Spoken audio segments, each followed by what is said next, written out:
Hindi bababa sa 50 gasolinahan sa buong bansa ang pinadalhan ng Department of Energy ng show cause order para pagpaliwanagin tungkol sa umano'y iligal na pagtaas ng presyo ng ilang produktong petrolyo bago pa man umepekto ang big time oil price hike bukas. Sa 55 pinagpapaliwanag, pinakamarami ang sa Metro Manila.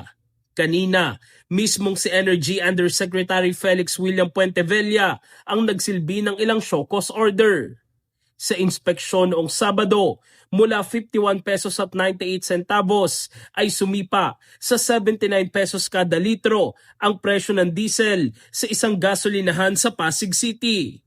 Katumbas yan ng higit 50% na taas presyo. September that the establishment failed to comply with the advisory dated March 6, 2026, issued by the Department of Energy in compliance with the fuel pricing and loading policies.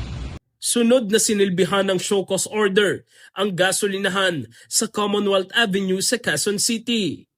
Umakyat sa 71 pesos kada litro ang presyo ng kanilang diesel mula sa 49 pesos. Paliwanag ng manager. Bali, nung araw po yun, mataas po yung kung anong hamon namin po eh. Pero yung pagtaas po niyan, hindi po namin alam, yung inuutosan lang po kami ng hamon namin.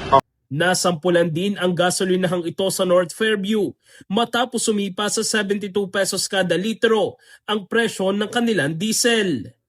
Ayon sa DOE, kailangan magpaliwanag sa loob ng 24 oras ang mga sinilbihan ng show cause order dahil kung hindi, Meron tayong mga administrative cases aside from pwedeng criminal cases na ipataw. So yun po yung mga pwede nating gawin. And titingnan natin kung kailangan bawiin yung certificate of compliance nila. simula bukas, asahan na ang malakihang taas presyo sa mga produktong petrolyo. Tataas ng 17 pesos hanggang 25 pesos kada litro ang presyo ng diesel. 7 pesos hanggang 13 pesos kada litro sa gasolina, habang 32 pesos hanggang 39 pesos kada litro naman sa kerosene. Gayunman, nagkasundong ilang kumpanya na langis na hati-hatiin o stagger ang pagpapatupad ng dagdag presyo sa loob ng ilang araw sa halip na isang bagsak ang pagtaas. Petron will not charge the total of 19 pesos and 20 centavos in tomorrow. Petron will charge 11 pesos and 60 centavos at the first day.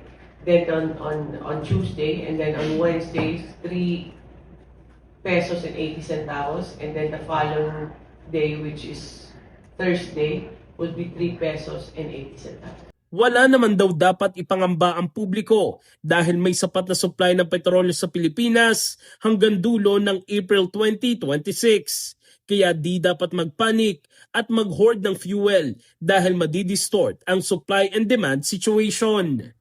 In the heart of changing lives, ako si Brigada Jico Custodio ng 105.1 Brigada News of Manila, the Music and News Authority.